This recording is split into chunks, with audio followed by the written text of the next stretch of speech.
आज आम्भे माने जगत को अनाइले ख्रीष्ट और भंड ख्रीष्ट ज्ञानी और अज्ञानी दानी और स्वार्थपर मध्यरे पार्थक्य को जानी पारुअछु कि शेष दिन में ख्रीष्टरे मेष सेवक परी देखा जाउथिबो किंतु सर्प परी कथा कहउथिबो। यह प्रकाशित वाक्य 13 पर्व 11 पदरे देखु। एहीपरि लोकंकु चिन्हिमा निमंते ज्ञान आवश्यक। एहीपरि समय रे आम्भे माने भ्रांत हेबा नाही तो। जीसुंक मधुर वाक्य चला पथे साजे दीप आमरी चरण पाई अलिभा आलोक देई जीवनर प्रतिपदे जीवनर प्रतिपदे बढ़ाए से सत्य पथ प्रदर्शिका से जे पथ प्रदर्शिका पथ प्रदर्शिका पथ प्रदर्शिका। ख्रीष्टर प्रिय दर्शक बंधु प्रभु जीशु ख्रीष्टंक बहुमूल्य नाम रे आपण को नमस्कार जनाई आज पथ प्रदर्शिका कार्यक्रम को स्वागत करुअछि। गत पाठरे आम्भे माने जहाँ शिक्षा कलु विश्वास करू आपण माने समस्ते उपकृत होइथिबे। नियमित ए कार्यक्रम देखु थांतु और आम्भ मानक सहित फोन रे जोगाजोग जारी रखि थांतु। प्रभु निश्चय आशीर्वाद करिबे। आपण मानक मध्यरु जदि केही ए पर्यंत आमको फोन करि पारि नाहंती तेबे आज आम सहित जोगाजोग करंतु।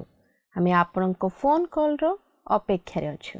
आपणको फोन कॉल आमको आपणको निमंते प्रार्थना करिबाकू और आपणको विषय रे अधिक जानिबाकू सहाय्य करिवो। आज पुणी थरे ए कार्यक्रम माध्यम रे आपणको सहित साक्षात करिपार सुजोग पाइथिबारु प्रभुको धन्यवाद दिए।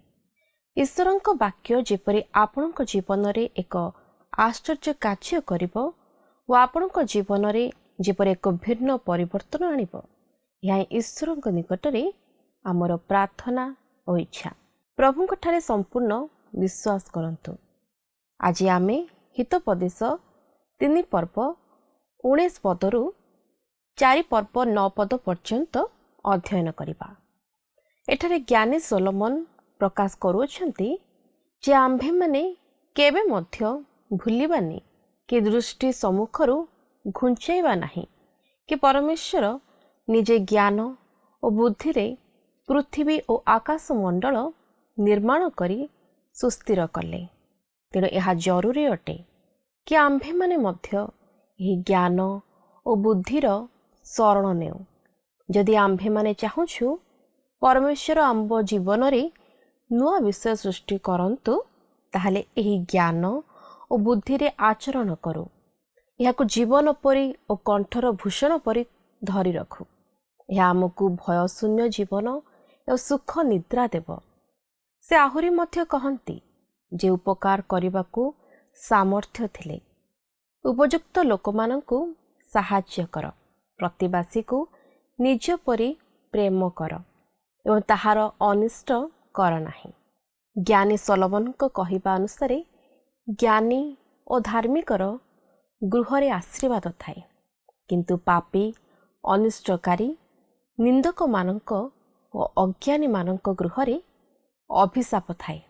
आहुरी मध्य से कहती जो स्थान रे उत्तम ज्ञान बंटा जाउछि और निज ठारो ज्ञानी माने अछंती सेमानक सहित उठा बसा कर। ज्ञान सर्वश्रेष्ठ विषय याकू हराओ नाही कारण यह ही मनुष्यर मस्तकरे शोभार मुकुट स्वरूप हेब। ए शिक्षा सुनिबा पूर्व आसंतु एक भक्तिमूलक गीत सुनिबा। दुख विभीषिका जेबे आसे जीवन रे भिजी जाए मन मोर अश्रुर धार रे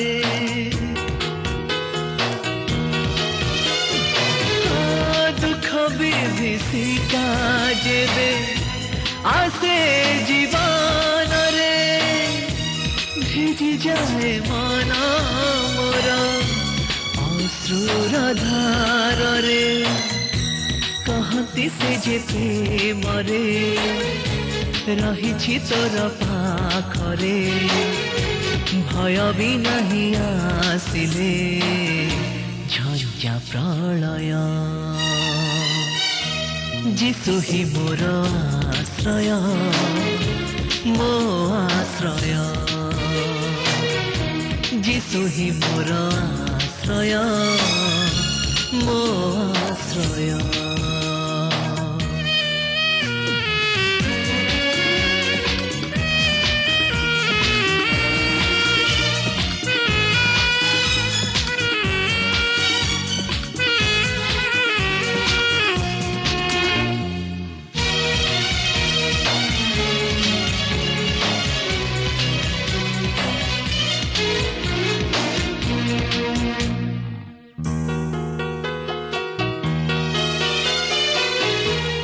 शांति रहे ना किछि जीशु थिले पाखरे शांतिर श्रवण झरे तांक इशारा रे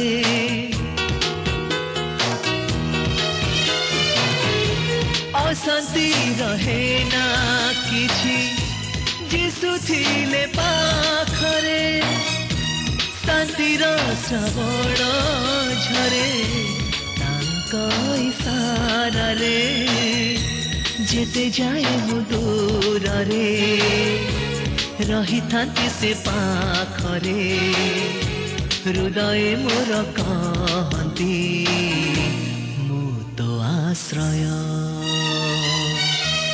जीशु ही मोर आश्रय मो आश्रय जीशु ही मोर आश्रय मो आश्रय ए जीवन पथे मो सहाय ए जीवन पथे मो सहाय जीशु ही मोर आश्रय मो आश्रय। आसंतु वर्तमान आम प्रभुंकर वाक्य मध्य को जीवा। आज आम हितोपदेश तार 3 पर्वर 19 पदरू आरंभ कर 4 पर्वर 9 पद पर्यंत अध्ययन करने निमंते जीवा। यह हितोपदेश 3 पर्वर 19 और 20 पदरे एहिपरि लेखा अछि। सदाप्रभु ज्ञान रे पृथ्वी स्थापन कले, से बुद्धि रे आकाशमंडल सुस्थिर कले। ताहांक ज्ञान रे गभीर स्थानरू जल उछुଳି उठई, पुणी मेघरू काकर टोपा टोपा पड़ई। ईश्वर ताहांकर ज्ञान रे पृथ्वी स्थापन कले और से बुद्धि रे आकाशमंडल सुस्थिर कले। किंतु आज मनुष्य निजर ज्ञान और बुद्धि रे ए सृष्टि विषय नहीं नाना प्रकार तथ्य उद्भावन करे, मात्र ताहा केवल मनुष्यर सीमित ज्ञानर परिचय दिए और मनुष्यर दुर्बलता को प्रकाश करे। मनुष्य निजे निजर सृष्टि विषय जाने नहीं, ताले से किपरि ईश्वरंकर सृष्टि विषय नहीं चिंता करिवो। किंतु यह अति आश्चर्यर विषय जे जो माने प्रकृतिर नियम विषय नहीं अध्ययन करती और विश्वर रहस्य मध्य को गति करती, से माने यही चिंताधारा रे उपनीत होई पारंती नहीं जे आमे माने जो विश्व मध्य रे वास करूछु ताहा अचानक भावे घटी नहीं बोली। जदि यह अचानक भावे घटी अछि ताहाले किपरि और केते बेले यह घटी अछि। आपण देखंतु एही विश्व एते श्रृंखलित भाव परिचालित जे मनुष्य एक रॉकेट नहीं तहिरे लोक मानकु रखी महाशून्य मध्य देई चंद्रपृष्ठ को पठै पारुछि और सेमाने फेरी आसी पारुछंती। मनुष्य भाबुछि से अति ज्ञानी, किंतु से जहा करूछि ताहा होछि ईश्वर जो नियम द्वारा समग्र विश्व को एक कंप्यूटर परि चलाउछंती ताहाकु आविष्कार करिबा। प्रिय बंधु, यह विश्व जदि अचानक भाव सृष्टि होता बा मनकु मन होता ताहले यह एते श्रृंखलित भाव और विधिवत भाव परिचालित हो पारि न था। आउ सौरमंडलर परिक्रमा रे व्याघात सृष्टि होई ए विश्व मध्य लोप पाई जाई थांता।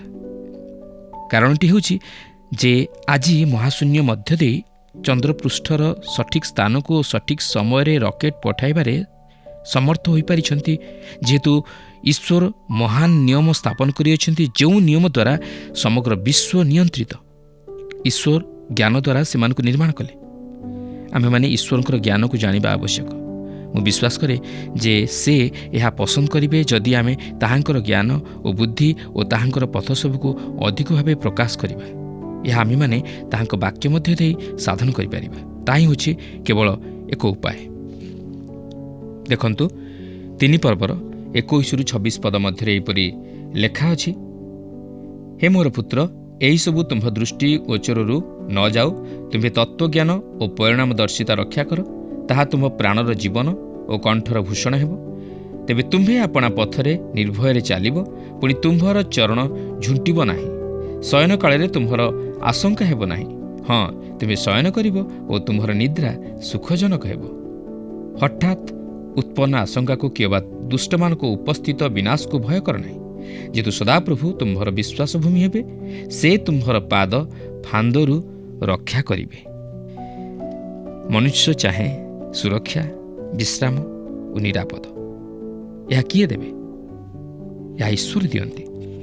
ଏହି ଅଂଶରେ ଈଶ୍ୱରଙ୍କ ଜ୍ଞାନ ବିଷୟ ନେଇ ପ୍ରକାଶ କରାଯାଏ। ଆପଣ ଦେଖନ୍ତୁ, ଈଶ୍ୱରଙ୍କ ବାକ୍ୟ ଅଧ୍ୟୟନର ଜ୍ଞାନ ଦ୍ୱାରା ଜୀବନ ଓ ଅନୁଗ୍ରହ ଆସିଥାଏ। ମନୁଷ୍ୟର ଆଜି ଜୀବନ ବିଷୟ ନେଇ କେତେକ ଭୟ ରହିଅଛି। ଏହି ଭୟ ଆମ ସମସ୍ତଙ୍କ ଜୀବନରେ ଆସେ। ତେବେ ଏହାର ସମାଧାନ କ'ଣ? ଈଶ୍ୱରଙ୍କ ବାକ୍ୟ ଅଧ୍ୟୟନ ହିଁ ତହିଁର ଉତ୍ତର। କାରଣ ଈଶ୍ୱରଙ୍କ ବାକ୍ୟର ସତ୍ୟତା ହିଁ ଆମ୍ଭମାନଙ୍କୁ ଧରି ରଖିବ। ଈଶ୍ୱରଙ୍କ ବାକ୍ୟ ହିଁ ଆମମାନଙ୍କୁ ସମାଧାନର ପଥ ଦେଖାଇବ ଓ ଶାନ୍ତି, ସାନ୍ତ୍ୱନା, ସାହସ ତଥା ଭରସା ପ୍ରଦାନ କରିବ। ଈଶ୍ୱର ପ୍ରତିଜ୍ଞାରେ ବିଶ୍ୱସ୍ତ ଓ ସେ ଯାହା ତାହାଙ୍କର ବାକ୍ୟ ମଧ୍ୟ ଦେଇ ପ୍ରକାଶ କରିଅଛନ୍ତି ତାହା ସେ ନିଶ୍ଚିତ ଭାବେ ସାଧନ କରିବେ, ଏଥିରେ ତିଳେ ହେଲେ ସନ୍ଦେହ ନାହିଁ। ହିତୋପଦେଶ 3 ପର୍ବର 25 ଓ 26 ପଦରେ ଲେଖା ଅଛି, ହଠାତ୍ ଉତ୍ପନ୍ନ ଆଶଙ୍କାକୁ କିମ୍ବା ଦୁଷ୍ଟମାନଙ୍କ ଉପସ୍ଥିତ ବିନାଶକୁ ଭୟ କର ନାହିଁ, ଯେହେତୁ ସଦାପ୍ରଭୁ ତୁମ୍ଭର ବିଶ୍ୱାସ ଭୂମି ହେବେ। ସେ ତୁମ୍ଭର ପାଦ ଫାନ୍ଦରୁ ରକ୍ଷା କରିବେ। ପ୍ରକୃତରେ ଏହି ଅଂଶଟି ମୋତେ ଅନେକ କିଛି ସାହସ ତଥା ଭରସା ପ୍ରଦାନ କରିଥାଏ। ଯେତେବେଳେ ମୁଁ ବିଭିନ୍ନ ସ୍ଥାନକୁ ଯାତ୍ରା କରେ, ମୁଁ ଜାଣେ କେବଳ ପ୍ରଭୁ ହିଁ ମୋତେ ସମସ୍ତ ଅଜଣା ତଥା ଆକସ୍ମିକ ବିପଦରୁ ରକ୍ଷା କରିପାରିବେ। କାରଣ ସେ ସର୍ବଦର୍ଶୀ ଓ ସର୍ବଜ୍ଞତା ଈଶ୍ୱର। ଯାହା ମୁଁ ଜାଣିପାରେ ନା ତାହା ସେ ଜାଣନ୍ତି ଓ ସେ ଆଗାମୀ ବିଷୟ ସବୁ ଜାଣନ୍ତି। ଏପରିକି ଆମମାନଙ୍କର ଅଜଣାତରେ ମଧ୍ୟ ସେ ସୁରକ୍ଷା ପ୍ରଦାନ କରନ୍ତି। ଲେଖା ଅଛି, ହଠାତ୍ ଉତ୍ପନ୍ନ ଆଶଙ୍କାକୁ ଭୟ କର ନାହିଁ, ଅର୍ଥାତ୍ ପରବର୍ତ୍ତୀ ସମୟ ନିମନ୍ତେ ଭୟ କର ନାହିଁ। ଈଶ୍ୱର ଏହି ବର୍ତ୍ତମାନ ମୋର ଯତ୍ନ ନିଅନ୍ତି ଓ ସେ ପରବର୍ତ୍ତୀ ମୁହୂର୍ତ୍ତରେ ମଧ୍ୟ ମୋର ଯତ୍ନ ନେବେ। ଲେଖା ଅଛି, ଯେହେତୁ ସଦାପ୍ରଭୁ ତୁମ୍ଭର ବିଶ୍ୱାସ ଭୂମି ହେବେ, ସେ ତୁମ୍ଭର ପାଦ ଫାନ୍ଦରୁ ରକ୍ଷା କରିବେ। ଆମେ ଯେତେବେଳେ ତାହାଙ୍କ ଉପରେ ନିର୍ଭର କରି ନିଜକୁ ତାହାଙ୍କ ହସ୍ତରେ ସମର୍ପି ଦେବା, ସେତେବେଳେ ସେ ଆମମାନଙ୍କର ସମ୍ପୂର୍ଣ୍ଣ ଭାର ନେବେ ଓ ସମସ୍ତ ବିପଦରୁ ଆମମାନଙ୍କୁ ରକ୍ଷା କରିବେ। 3 ପର୍ବର 27 ଓ 28 ପଦରେ ଏହିପରି ଲେଖା ଅଛି, ଉପକାର କରିବାର ସାମର୍ଥ୍ୟ ତୁମ୍ଭ ହସ୍ତରେ ଥିଲେ ଉଚିତ ଦାନପାତ୍ରମାନଙ୍କୁ ନାସ୍ତି କର ନାହିଁ। ଆପଣା ନିକଟରେ ଦ୍ରବ୍ୟ ଥିଲେ ଯାଅ, ପୁନର୍ବାର ଆସ, ଆମ୍ଭେ କାଲି ଦେବା, ଏହା ତୁମ୍ଭ ପ୍ରତିବାସୀକି କୁହ ନାହିଁ। ଆପଣ ଯଦି ସାହାଯ୍ୟ ବା ଅନ୍ୟର ଉପକାର କରିବାକୁ ସମର୍ଥ, ତାହେଲେ ତାହାକୁ ମନା କରନ୍ତୁ ନାହିଁ, କି ଅନ୍ୟକୁ ଦେଖନ୍ତୁ ନାହିଁ, କି କାଲି ଦେଖିବା ବୋଲି କୁହନ୍ତୁ ନାହିଁ। କାରଣ ମୁଁ ଦେଖିଛି ଅନେକ ଲୋକ ସାହାଯ୍ୟ କରିବାକୁ ବା ଦାନ ଦେବାକୁ ସମର୍ଥ ଥିଲେ ମଧ୍ୟ ସେମାନେ ସେହି ମୁହୂର୍ତ୍ତରେ ତାହା କରନ୍ତି ନାହିଁ, ମାତ୍ର ପରେ ତାହା ଦେବେ ବା କରିବେ ବୋଲି କହନ୍ତି। ଆପଣ ଜାଣନ୍ତି, ଆପଣ ମୁଁ ଆମେ ଯେତେବେଳେ ଅନ୍ୟକୁ ଟଙ୍କା ଧାର ଦେଉ, ସେହି ଟଙ୍କା ଯାହାକି ଆମମାନଙ୍କର ଅଛି ତାହା ଆମମାନଙ୍କର ନୁହେଁ, ଏହା ଅନ୍ୟ ଜଣେ ବ୍ୟକ୍ତିଙ୍କର। ଏହାକୁ ଆମମାନଙ୍କର ଉଦ୍ଦେଶ୍ୟ ପୂରଣ ନିମନ୍ତେ ବ୍ୟବହାର କରିବା ପ୍ରକୃତରେ ଅସାଧୁତା ଅଟେ। ତାହା ହିଁ ଯାହାକି ସେ ଏଠାରେ କହନ୍ତି। 3 ପର୍ବର 29 ପଦରେ ଲେଖା ଅଛି, ତୁମ୍ଭ ପ୍ରତିବାସୀ ତୁମ୍ଭ ନିକଟରେ ନିର୍ଭୟରେ ବାସ କରିବାରୁ ତାହାର ବିରୁଦ୍ଧରେ ଅନିଷ୍ଟ ଚିନ୍ତା କର ନାହିଁ। ଆପଣଙ୍କ ପ୍ରତିବାସୀ ସହିତ ସମ୍ପର୍କ ସ୍ଥାପନରେ ଏପରି କିଛି କରନ୍ତୁ ନାହିଁ ଯାହାକି ଆପଣଙ୍କ ଫାଇଦା ହେବ ଓ ତାହାର ଅନିଷ୍ଟ ହେବ। ଆଉ ଆପଣଙ୍କର ପ୍ରତିବାସୀ ପ୍ରତି ଗୋପନରେ କ୍ଷତି ଘଟାଇ ତାହା ସହିତ ତାଳ ମିଳାଇ ଚାଲିବାକୁ ଚେଷ୍ଟା କରନ୍ତୁ ନାହିଁ। ଏହା କେତେ ଚମତ୍କାର ବିଷୟ, ଯେତେବେଳେ ଆପଣଙ୍କର ପ୍ରତିବାସୀ ଆସି ଆପଣଙ୍କୁ କହିବ, ଭାଇ ମୁଁ କିଛି ଦିନ ନିମନ୍ତେ ବାହାରକୁ ଯାଉଅଛି, ଆପଣ ଟିକେ ମୋର ଗୃହ ପ୍ରତି ଦୃଷ୍ଟି ରଖିବେ କି? ତାହା ହିଁ ଈଶ୍ୱରଙ୍କ ସହିତ ଆପଣଙ୍କର ସୁସମ୍ପର୍କକୁ ଅତି ବ୍ୟବହାରିକ ଭାବେ ପ୍ରକାଶ କରିବାରେ ଆପଣଙ୍କୁ ଏକ ସୁଯୋଗ ଦେବ। ଏହାପରେ 3 ପର୍ବର 30 ପଦରେ ଲେଖା ଅଛି, ମନୁଷ୍ୟ ତୁମ୍ଭର କ୍ଷତି ନ କଲେ ଅକାରଣରେ ତାହା ସହିତ ବିରୋଧ କର ନାହିଁ। ମୂଷାଙ୍କ ବ୍ୟବସ୍ଥା ଅନୁଯାୟୀ ଅନ୍ୟ ସହିତ ବିନା କୌଣସି କାରଣରେ ବିରୋଧ କରିବା ଥିଲା ଏକ ପାପ। ଆମମାନେ ଯେତେବେଳେ ଆମ ନିଜ ହାତରେ ଘଟଣାକୁ ନେଇଯାଉ, ସେତେବେଳେ ଆମେ ବିଶ୍ୱାସର ପଥକୁ ପରିତ୍ୟାଗ କରୁ ଓ ଈଶ୍ୱରଙ୍କ ଉପରେ ନିର୍ଭର କରିପାରିନଥାଉ। ଯଦି ଆମମାନେ ଅନ୍ୟାୟ ଭାବରେ ଅତ୍ୟାଚାରିତ ହେଉଅଛୁ, ତାହେଲେ ଆମ୍ଭେମାନେ ସେହି ବିଷୟକୁ ଈଶ୍ୱରଙ୍କ ହାତରେ ଛାଡ଼ିଦେବା ଉଚିତ, ଯେପରି ଈଶ୍ୱର ସେହି ପରିସ୍ଥିତିର ସମାଧାନ କରି ସେହି ବ୍ୟକ୍ତିର ବିଚାର କରିବେ। ଜଣେ ପ୍ରଭୁଙ୍କର ଦାସ ହିସାବରେ ମୁଁ ଏହା ଶିକ୍ଷା କରିଅଛି ଯେ ଯଦି କେହି ଆପଣଙ୍କୁ ଆଘାତ ଦେଇଥାନ୍ତି, ତାହେଲେ ଆପଣ ଈଶ୍ୱରଙ୍କ ନିକଟକୁ ଯାଆନ୍ତୁ ଓ ଈଶ୍ୱରଙ୍କ ନିକଟରେ ତାହା ଜଣାନ୍ତୁ ଓ ସେହି ବ୍ୟକ୍ତିଙ୍କୁ ଈଶ୍ୱରଙ୍କ ହସ୍ତରେ ସମର୍ପଣ କରନ୍ତୁ ଓ ତାହାଙ୍କୁ କୁହନ୍ତୁ, ଏହା ହେଉଛି ଆପଣଙ୍କର ବ୍ୟବସାୟ। ଆପଣ କହିଲେ ଯେ ଆପଣ ଏହାର ବିଚାର କରିବେ। ମୁଁ ଏହା ମଧ୍ୟ ଲକ୍ଷ୍ୟ କରିଅଛି ଯେ ଈଶ୍ୱର ସେହିପରି ଲୋକମାନଙ୍କର ବିଚାର କରି ସେମାନଙ୍କୁ ସମୁଚିତ ପ୍ରତିଫଳ ଦେଇଅଛନ୍ତି। ଏହି ହିତୋପଦେଶଗୁଡ଼ିକ ଅତି ଚମତ୍କାର ଓ ସତ୍ୟ। ସେହିସବୁ କେବଳ ଯୁବକମାନଙ୍କ ନିମନ୍ତେ ପ୍ରଯୁଜ୍ୟ ନୁହେଁ, ତହିଁ ସହିତ ବୃଦ୍ଧ, ବୃଦ୍ଧା, ଯୁବତୀ ଓ ପିଲାମାନଙ୍କ ନିମନ୍ତେ ମଧ୍ୟ ପ୍ରଯୁଜ୍ୟ। ସେହିସବୁ ସମସ୍ତ ମାନବ ଜାତିଙ୍କ ନିମନ୍ତେ ଉଦ୍ଦିଷ୍ଟ। 3 ପର୍ବର 31 ପଦରେ ଲେଖା ଅଛି, ଉପଦ୍ରବୀ ପ୍ରତି ଈର୍ଷା କର ନାହିଁ, ପୁଣି ତାହାର କୌଣସି ପଥ ମନୋନୀତ କର ନାହିଁ। ଉପଦ୍ରବୀ ହେଉଛି ଜଣେ ହିଂସ୍ରକ ପ୍ରକୃତିର ମନୁଷ୍ୟ। ତାହା ପ୍ରତି ଈର୍ଷା କରିବା ଉଚିତ ନୁହେଁ କି ସେ ଯେଉଁପରି ଭାବେ ଉପଦ୍ରବ କରେ ତାହା ପ୍ରତି ସେହିପରି ଉପଦ୍ରବ କରିବା ମଧ୍ୟ ଉଚିତ ନୁହେଁ। ଅନେକ ସମୟରେ ଆମେ କହୁ ଯେସାକୁ ତେସା, କିନ୍ତୁ ତାହା ଠିକ୍ ନୁହେଁ। 32 ପଦରେ ଲେଖା ଅଛି, କାରଣ ଖଳ ଲୋକ ସଦାପ୍ରଭୁଙ୍କର ଘୃଣାପାତ୍ର, ମାତ୍ର ସରଳାଚାରୀମାନଙ୍କ ସଙ୍ଗେ ତାହାଙ୍କର ମିତ୍ରାଳାପ ଥାଏ। ଦେଖନ୍ତୁ, କେତେକ ଲୋକ ଅଛନ୍ତି ଯେଉଁମାନେ ପ୍ରକୃତରେ ଈଶ୍ୱରଙ୍କ ନିକଟରେ ଘୃଣିତ। ପରେ ଆମେ ମଧ୍ୟ ଏହି ପୁସ୍ତକରେ ଲକ୍ଷ୍ୟ କରିବାକୁ ପାରିବା ଯେ ଏପରି କେତେକ ବିଷୟ ଅଛି ଯାହାକି ଈଶ୍ୱର ଘୃଣା କରନ୍ତି। ସେହିସବୁ ବିଷୟ ସେ ଏହି ହିତୋପଦେଶ ପୁସ୍ତକରେ ପ୍ରକାଶ କରନ୍ତି। ଆମମାନେ ସେହିସବୁ ବିଷୟ ଲକ୍ଷ୍ୟ କରିବାକୁ ପାରିବା। 33 ପଦରେ ଲେଖା ଅଛି, ପାପୀମାନଙ୍କ ଗୃହରେ ସଦାପ୍ରଭୁଙ୍କର ଅଭିଶାପ ଥାଏ, ମାତ୍ର ସେ ଧାର୍ମିକମାନଙ୍କ ନିବାସକୁ ଆଶୀର୍ବାଦ କରନ୍ତି। ଦେଖନ୍ତୁ, ଏହି ହିତୋପଦେଶଟି ମୋତେ ଆହବ ରାଜାଙ୍କ ବିଷୟରେ ସ୍ମରଣ କରାଇ ଦିଏ। ପ୍ରଭୁ ପ୍ରକୃତରେ ଆହବଙ୍କ ପରିବାରର ବିଚାର କଲେ। ଏହି ହିତୋପଦେଶଟି ତାହାଙ୍କ ଜୀବନରେ ପୁରାପୁରି ଖାପ ଖାଏ, କାରଣ ସେ ଜଣେ ଅତି ଦୁଷ୍ଟ ରାଜା ଥିଲେ। ଏହାପରେ 34 ପଦରେ ଲେଖା ଅଛି, ଯଦ୍ୟପି ସେ ନିନ୍ଦକମାନଙ୍କୁ ନିନ୍ଦା କରନ୍ତି, ତଥାପି ସେ ନମ୍ର ଲୋକମାନଙ୍କୁ ଅନୁଗ୍ରହ ପ୍ରଦାନ କରନ୍ତି। ଈଶ୍ୱର ନିନ୍ଦକମାନଙ୍କୁ ଘୃଣା କରନ୍ତି, ଯାହାକି ଆମେ ଏହି ଅଂଶରେ ଲକ୍ଷ୍ୟ କରିବାକୁ ପାରୁଅଛୁ। ଏହାପରେ 35 ପଦରେ ଲେଖା ଅଛି, ଜ୍ଞାନବାନ ଲୋକେ ସମ୍ମାନର ଅଧିକାରୀ ହେବେ, ମାତ୍ର ଲଜ୍ଜା ଅଜ୍ଞାନମାନଙ୍କର ଉନ୍ନତି ହେବ। ବର୍ଷ ବର୍ଷ ଧରି ଅନେକ ଲୋକ ଧନୀମାନଙ୍କ ପ୍ରତି ସନ୍ତୁଷ୍ଟ ନୁହନ୍ତି। ଆଉ ଅନେକ ମଧ୍ୟ ଜାଣିବାକୁ ପାରିଛନ୍ତି ଯେ ଯେପରିକି ଗୀତରଚକ ଦାଉଦ ଜାଣିବାକୁ ପାରିଲେ ଯେ ଈଶ୍ୱର ଧନୀମାନଙ୍କର ବିଚାର ମଧ୍ୟ କରନ୍ତି, ଯଦିଓ ଏଥିରେ ବିଳମ୍ବ ହୁଏ, ମାତ୍ର ସେ ସେମାନଙ୍କର ବିଚାର କରନ୍ତି। ଏଠାରେ ଆମେ ଈଶ୍ୱରଙ୍କ ସନ୍ତାନର ତାହାର ପ୍ରତିବାସୀ ସହିତ କିଭଳି ସମ୍ପର୍କ ସ୍ଥାପନ କରିବା ଉଚିତ ତାହା ଲକ୍ଷ୍ୟ କରିବାକୁ ପାରୁଛୁ ଓ ସେଥିସହିତ ଈଶ୍ୱରଙ୍କ ସନ୍ତାନ ଓ ଦୁଷ୍ଟ ବା ଅଜ୍ଞାନର ମଧ୍ୟରେ ଏକ ମହାନ ପାର୍ଥକ୍ୟତା ଥିବାର ଲକ୍ଷ୍ୟ କରୁଅଛୁ। ଆଜି ଆମେ କାହାର ସନ୍ତାନ? ମାତ୍ର ଆପଣ ଯେ କେହି ହୁଅନ୍ତୁ ନା କାହିଁକି, ଈଶ୍ୱର ଆଜି ମଧ୍ୟ ଆପଣଙ୍କ ପ୍ରତି ଅନୁଗ୍ରହ ପ୍ରକାଶ କରି ଆପଣଙ୍କୁ ସୁଯୋଗ ଦିଅନ୍ତି ତାହାଙ୍କର ନିକଟବର୍ତ୍ତୀ ହେବା ପାଇଁ ଓ ସେହି ଜ୍ଞାନକୁ ଅର୍ଥାତ୍ ପ୍ରଭୁ ଯୀଶୁଖ୍ରୀଷ୍ଟଙ୍କୁ ପ୍ରାପ୍ତ ହୋଇ ସେହି ଅନନ୍ତ ଜୀବନ ତଥା ପରିତ୍ରାଣର ଅଧିକାରୀ ହେବା ପାଇଁ।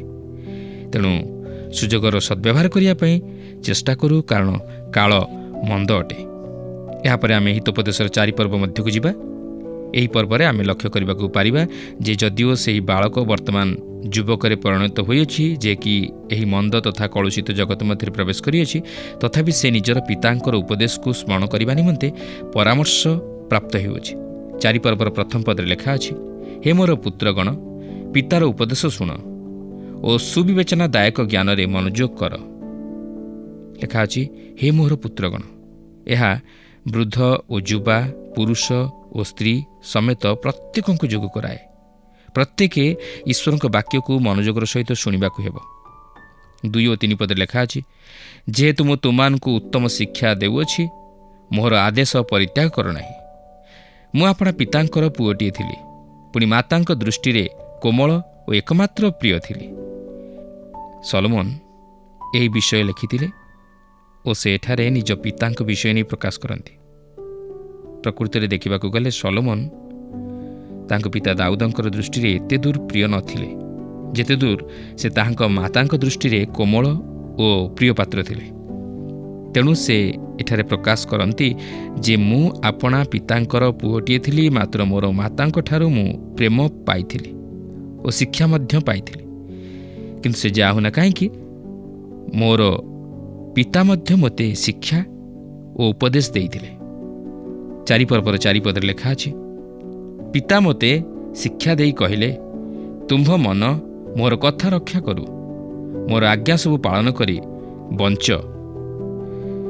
ଦାଉଦ ସମ୍ଭବତଃ ସଲୋମନକୁ ଅନେକ କିଛି ଉପଦେଶ ଓ ପରାମର୍ଶ ଦେଇଥିଲେ। ଜ୍ଞାନୀ ରାଜା ସଲୋମନ ତାଙ୍କର ପିତା ଦାଉଦଙ୍କ ଠାରୁ ଅନେକ ବିଷୟ ଶିକ୍ଷା କରିଛନ୍ତି। ସଲୋମନ ଯେତେବେଳେ ରାଜା ହେଲେ, ଦାଉଦ ତାହାଙ୍କୁ ଏହି ଉପଦେଶ ପ୍ରଦାନ କଲେ, କାରଣ ସେ ପର୍ଯ୍ୟନ୍ତ ପ୍ରକୃତରେ ସଲୋମନ ଜୀବନର ସଂଘର୍ଷ କ'ଣ ତାହା ଜାଣିନଥିଲେ। ଦାଉଦ ନିଜ ଜୀବନର ଅନୁଭୂତି ମଧ୍ୟ ଦେଇ ଶିକ୍ଷା କରିଥିଲେ ଯେ ଈଶ୍ୱରଙ୍କର ବଶୀଭୂତ ହେବା ସବୁଠାରୁ ଶ୍ରେୟସ୍କର। 4 ପର୍ବର 5 ଓ 6 ପଦରେ ଏହିପରି ଲେଖା ଅଛି, ଜ୍ଞାନ ଅର୍ଜନ କର, ସୁବିବେଚନା ଲାଭ କର, ତାହା ଭୁଲ ନାହିଁ, ପୁଣି ମୋ ମୁଖର ବାକ୍ୟରୁ ବିମୁଖ ହୁଅ ନାହିଁ, ତାକୁ ପରିତ୍ୟାଗ କର ନାହିଁ। ତହିଁରେ ସେ ତୁମକୁ ପାଳନ କରିବ, ତାକୁ ସ୍ନେହ କର, ତହିଁରେ ସେ ତୁମକୁ ରକ୍ଷା କରିବ। ଲକ୍ଷ୍ୟ କରନ୍ତୁ, ସେ କହନ୍ତି ଜ୍ଞାନ ଆପଣଙ୍କୁ ପାଳନ କରିବ ଓ ଆପଣଙ୍କୁ ରକ୍ଷା କରିବ। କିନ୍ତୁ ବାସ୍ତବରେ କ'ଣ ଆଜି ଆମେ ସେହି ସ୍ୱର୍ଗୀୟ ଜ୍ଞାନକୁ ପ୍ରେମ କରୁଅଛୁ? ଅନ୍ୟ ଅର୍ଥରେ କହିବାକୁ ଗଲେ, ଆମେ କ'ଣ ପ୍ରକୃତରେ ଈଶ୍ୱରଙ୍କ ବାକ୍ୟକୁ ପ୍ରେମ କରୁଛୁ କି? କାରଣ ଯେପର୍ଯ୍ୟନ୍ତ ଆମେ ଈଶ୍ୱରଙ୍କ ବାକ୍ୟକୁ ପ୍ରେମ କରିନାହୁଁ ଓ ତାହାକୁ ବୁଝିବା ନିମନ୍ତେ ଓ ତହିଁରୁ କିଛି ଶିକ୍ଷା ଗ୍ରହଣ କରିବା ନିମନ୍ତେ ଇଚ୍ଛା କରିନାହୁଁ, ସେ ପର୍ଯ୍ୟନ୍ତ ଈଶ୍ୱରଙ୍କ ବାକ୍ୟ ଆମମାନଙ୍କ ନିମନ୍ତେ ମୂଲ୍ୟହୀନ ହୋଇଯାଏ। କିନ୍ତୁ ଆମେ ଯଦି ବାସ୍ତବରେ ଈଶ୍ୱରଙ୍କ ବାକ୍ୟକୁ ପ୍ରେମ କରିବା ଓ ତହିଁରୁ ଶିକ୍ଷା ଗ୍ରହଣ କରିବାର ମନୋଭାବ ନେଇ ଅଧ୍ୟୟନ କରିବା, ତାହେଲେ ପବିତ୍ର ଆତ୍ମା ଆମ୍ଭମାନଙ୍କ ନିକଟରେ ତହିଁର ବାସ୍ତବ ସତ୍ୟତା ପ୍ରକାଶ କରିଦେବେ। ବାସ୍ତବରେ ଏହା କେତେ ଗୁରୁତ୍ୱପୂର୍ଣ୍ଣ ବିଷୟ। ସେ କହନ୍ତି, ଆପଣ ଜ୍ଞାନକୁ ପ୍ରେମ କରନ୍ତୁ ଓ ସେ ଆପଣଙ୍କୁ ରକ୍ଷା କରିବ। ଏହା ଜଗତର ମନୁଷ୍ୟର ଜ୍ଞାନଠାରୁ ଯଥେଷ୍ଟ ଉଚ୍ଚତର। 4 ପର୍ବର 7 ପଦରେ ଲେଖା ଅଛି, ଜ୍ଞାନ ସର୍ବଶ୍ରେଷ୍ଠ ବିଷୟ, ଏଣୁ ଜ୍ଞାନ ଲାଭ କର, ପୁଣି ତୁମର ସବୁ ଲାଭ ମଧ୍ୟରେ ସୁବିବେଚନା ଲାଭ କର। ବାସ୍ତବରେ ଏହା ହିଁ ହେଉଛି ପ୍ରକୃତ ବିଷୟ। ଜ୍ଞାନ ଲାଭ କରିବା କେତେ ଉତ୍ତମ ବିଷୟ। ଲକ୍ଷ୍ୟ କରନ୍ତୁ, ସେ ଏଠାରେ ଜ୍ଞାନକୁ ଯେଉଁପରି ଭାବରେ ଉପସ୍ଥାପିତ କରନ୍ତି, ଏହା ଏକ ସାଧାରଣ ଜ୍ଞାନ ନୁହେଁ, ମାତ୍ର ଏହା ଏପରି ଏକ ଜ୍ଞାନ ଯାହାକି ଯଥାର୍ଥ ଭାବରେ ବୁଦ୍ଧିକୁ ବ୍ୟବହାର କରେ ଓ ବିବେଚନାର ସହିତ ସମସ୍ତ କାର୍ଯ୍ୟ କରେ ଓ ତାହାକୁ ପ୍ରେମ କରେ। ଏହା ସେହି ସ୍ୱର୍ଗୀୟ ତଥା ଐଶ୍ୱରିକ ଜ୍ଞାନ ଯାହାକି ମନୁଷ୍ୟର ଜୀବନକୁ ବିନାଶରୁ ରକ୍ଷା କରେ। ଏହାପରେ 4 ପର୍ବର 8 ଓ 9 ପଦରେ ଏହିପରି ଲେଖା ଅଛି, ତାହାକୁ ଶିରୋଧାର୍ଯ୍ୟ କର, ତହିଁରେ ସେ ତୁମକୁ ଉନ୍ନତ କରିବ, ତାହାକୁ ଆଲିଙ୍ଗନ କଲେ ସେ ତୁମକୁ ସମ୍ଭ୍ରାନ୍ତ କରିବ, ସେ ତୁମ୍ଭ ମସ୍ତକରେ ଅନୁଗ୍ରହ ରୂପ ଭୂଷଣ ଦେବ, ସେ ତୁମ୍ଭକୁ ଶୋଭାର ମୁକୁଟ ଅର୍ପଣ କରିବ। ଏଠାରେ ଏକ ଚମତ୍କାର ବିଷୟ ହେଉଛି ଯେ ଜ୍ଞାନକୁ ଜଣେ ସ୍ତ୍ରୀକୁ ପ୍ରେମ କରିବା ଭଳି ପ୍ରେମ କରିବା ଉଚିତ। ଆମେ ଯେତେବେଳେ ନୂତନ ନିୟମକୁ ଆସିବା, ସେତେବେଳେ ଲକ୍ଷ୍ୟ କରିବାକୁ ପାରିବା ଯେ ଏହା ବଦଳି ଯାଇଅଛି। ଖ୍ରୀଷ୍ଟ ଆମମାନଙ୍କ ପ୍ରତି ଜ୍ଞାନ ସ୍ୱରୂପ ହୋଇଅଛନ୍ତି, ଆଉ ଆମ୍ଭେମାନେ ତାହାଙ୍କୁ ପ୍ରେମ କରିବା ଉଚିତ। ପ୍ରିୟ ବନ୍ଧୁ, ସେହି ପ୍ରଭୁ ଯୀଶୁଖ୍ରୀଷ୍ଟ ଆଜି ମଧ୍ୟ ଜୀବିତ। ସେ ମୃତ୍ୟୁକୁ ଜୟ କରି ଉଠିଅଛନ୍ତି। ସେ ପିତା ଈଶ୍ୱରଙ୍କର ସିଂହାସନର ଦକ୍ଷିଣ ପାର୍ଶ୍ୱରେ ଉପବେଶନ କରିଅଛନ୍ତି। ସେ ଆଜି ମଧ୍ୟ ତାହାଙ୍କର ବାକ୍ୟ ମଧ୍ୟ ଦେଇ ଆମମାନଙ୍କ ସହିତ କଥା କୁହନ୍ତି। କିନ୍ତୁ ଦୁଃଖର ବିଷୟ ହେଉଛି ଯେ ଆମେ ତାହାଙ୍କୁ ଲୋଡ଼ୁନାହୁଁ। ଆମେମାନେ ତାହାଙ୍କର ସାହାଯ୍ୟ ତଥା ଆଶୀର୍ବାଦକୁ ଚାହୁଁନାହୁଁ। ଆମେ ଭାବୁଛୁ ଯେ ଆମେ ନିଜ ଜ୍ଞାନରେ, ନିଜର ବୁଦ୍ଧିରେ, ନିଜର ଶକ୍ତିରେ ଆମେ ସବୁକିଛି କରିପାରିବା, କିନ୍ତୁ ତାହା ସମ୍ଭବ ନୁହେଁ। ଏହି ଜଗତର ଜ୍ଞାନ ଈଶ୍ୱରଙ୍କ ଦୃଷ୍ଟିରେ ମୂର୍ଖତାର ବିଷୟ। ପ୍ରିୟ ବନ୍ଧୁ, ନୂତନ ନିୟମରେ ଆମେ ଦେଖୁ ଯେ ଖ୍ରୀଷ୍ଟ ଆମମାନଙ୍କ ନିମନ୍ତେ ଜ୍ଞାନ ସ୍ୱରୂପ ହୋଇଅଛନ୍ତି ଓ ଆମେମାନେ ତାହାଙ୍କୁ ପ୍ରେମ କରିବା ଆବଶ୍ୟକ। ଆମେ ଯଦି ଖ୍ରୀଷ୍ଟଙ୍କୁ ପାଇନାହୁଁ ତାହେଲେ ଆମେ ଜ୍ଞାନ ମଧ୍ୟ ପାଇନାହୁଁ। ଯଦି ଆମେ ଖ୍ରୀଷ୍ଟଙ୍କୁ ପ୍ରେମ କରିନାହୁଁ ତାହେଲେ ଆମେ ଜ୍ଞାନକୁ ମଧ୍ୟ ପ୍ରେମ କରିନାହୁଁ। ପ୍ରିୟ ବନ୍ଧୁ, ଭାବନ୍ତୁ ନାହିଁ, ଏହି ଜଗତର ସମସ୍ତ ବିଷୟ ଆମମାନଙ୍କୁ ପ୍ରକୃତ ଶାନ୍ତି ଦେବ, ସୁରକ୍ଷା ଦେବ, ଉଦ୍ଧାର କରିଦେବ। ମାତ୍ର ପ୍ରଭୁ ଯୀଶୁ ଖ୍ରୀଷ୍ଟ ହିଁ କେବଳ ଆମମାନଙ୍କୁ ଉଦ୍ଧାର କରିପାରିବେ। ତେଣୁ ଆସୁ ତାଙ୍କଠାରେ ବିଶ୍ୱାସ କରି ତାଙ୍କ ବାକ୍ୟକୁ ଗ୍ରହଣ କରି ସେହି ବାକ୍ୟ ଅନୁଯାୟୀ ଏ ଜଗତରେ ଜୀବନଯାପନ କରିବା ପାଇଁ ଚେଷ୍ଟା କରୁ। ପ୍ରଭୁ ପ୍ରତ୍ୟେକଙ୍କୁ ଆଶୀର୍ବାଦ କରନ୍ତୁ। ମୋର ବିଶ୍ୱାସ ଆଜିର କାର୍ଯ୍ୟକ୍ରମ ଆପଣଙ୍କୁ ନିଶ୍ଚୟ ଭଲ ଲାଗିଥିବ ଓ ଆପଣ ଆତ୍ମିକ ଜୀବନରେ ଉପକୃତ ହୋଇଥିବେ। ପ୍ରିୟ ଭାଇ ଭଉଣୀମାନେ, ଆସୁ ଶୁଣାଯାଇଥିବା ବାକ୍ୟ ପ୍ରତି ଅଧିକ ସଚେତନ ହେଉ, ନହେଲେ ଆମେ ପଥଭ୍ରଷ୍ଟ ହେବା। ଆସୁ ଆମ୍ଭେମାନେ ଏହି ଜ୍ଞାନର ଉପକାରିତା ପାଇବା ପାଇଁ ଇଚ୍ଛା କରିବା ସଙ୍ଗେ ସଙ୍ଗେ ଚେଷ୍ଟା ମଧ୍ୟ କରୁ। ତାହା ହେଲେ ଆମ୍ଭମାନଙ୍କ ଜୀବନ ଆଶୀର୍ବାଦମୟ ହେବା ସଙ୍ଗେ ସଙ୍ଗେ ନିଜ ପରିବାର, ସନ୍ତାନ ସନ୍ତତି, ମଣ୍ଡଳୀ, ଗାଁ ଏବଂ ଦେଶ ପ୍ରତି ଏକ ଉତ୍ତମ ଦୃଷ୍ଟାନ୍ତ ସ୍ୱରୂପ ହୋଇପାରିବ। ଆଜି ତ ଆମ ସମୟ ଶେଷ ହେଲାଣି। ଫୋନ୍ ମାଧ୍ୟମରେ ଓ ଏହି କାର୍ଯ୍ୟକ୍ରମ ମାଧ୍ୟମରେ ଆମ ସହିତ ଯୋଡ଼ି ହୋଇ ରୁହନ୍ତୁ। ଆପଣଙ୍କ ଠାରୁ ବିଦାୟ ନେବା ପୂର୍ବରୁ ଆସନ୍ତୁ ପ୍ରାର୍ଥନା କରିବା। ପ୍ରିୟ ପ୍ରେମିକ, ଅତ୍ୟନ୍ତ ଦୟାଳୁ ପ୍ରଭୁ, ହଁ ପ୍ରଭୁ, ତୁମର ଧନ୍ୟବାଦ କରୁଅଛୁ, ତୁମର ପ୍ରଶଂସା କରୁଅଛୁ। ପୁଣି ଥରେ ପ୍ରଭୁ ଏକ ଉତ୍ତମ ଦିନରେ ଆମମାନଙ୍କୁ ପଦାର୍ପଣ କରିଲ। ତୁମର ଶିକ୍ଷା ଆଜି ଆମମାନଙ୍କୁ ଦେଇଥିବାରୁ ପବିତ୍ର ନାମକୁ ଧନ୍ୟବାଦ ଦେଉଛୁ।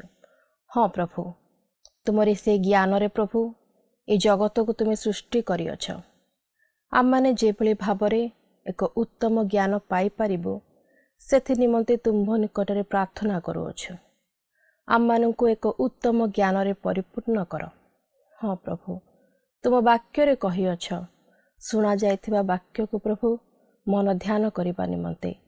ହଁ ପ୍ରଭୁ, ଯେଭଳି ଭାବରେ ଆମେ ବାକ୍ୟକୁ ଯାହା ଶୁଣୁଅଛୁ ନିଜ ହୃଦୟରେ ରଖିପାରିବୁ, ତୁମେ ସେହିପରି ଆଶୀର୍ବାଦ କର। ଆମର ଯେଉଁ ଲକ୍ଷ୍ୟ ରହିଅଛି ସେହି ଲକ୍ଷ୍ୟକୁ ପ୍ରଭୁ ତୁମେ ଆମମାନଙ୍କୁ କଢ଼ାଇ ନିଅ। ପ୍ରାର୍ଥନାକୁ ଶୁଣିଅଛ ଏବଂ ଉତ୍ତରକୁ ଦେଇଅଛ ବୋଲି ବିଶ୍ୱାସ କରି ପ୍ରଭୁ ଯୀଶୁ ଖ୍ରୀଷ୍ଟଙ୍କ ନାମରେ ମାଗୁଅଛି, ଆମେନ୍। ଗତ ପ୍ରଶ୍ନର ଉତ୍ତରଟି ହେଲା ବି ବାକ୍ୟ। ଆଜିର ପ୍ରଶ୍ନଟି ହେଉଛି, ପାପୀମାନଙ୍କ ଗୃହରେ ସଦାପ୍ରଭୁଙ୍କର କ'ଣ ଥାଏ? ଏ ଆଶୀର୍ବାଦ, ବି ଅନୁଗ୍ରହ, ସି ଅଭିଶାପ, ଡି ସମ୍ଭ୍ରମ।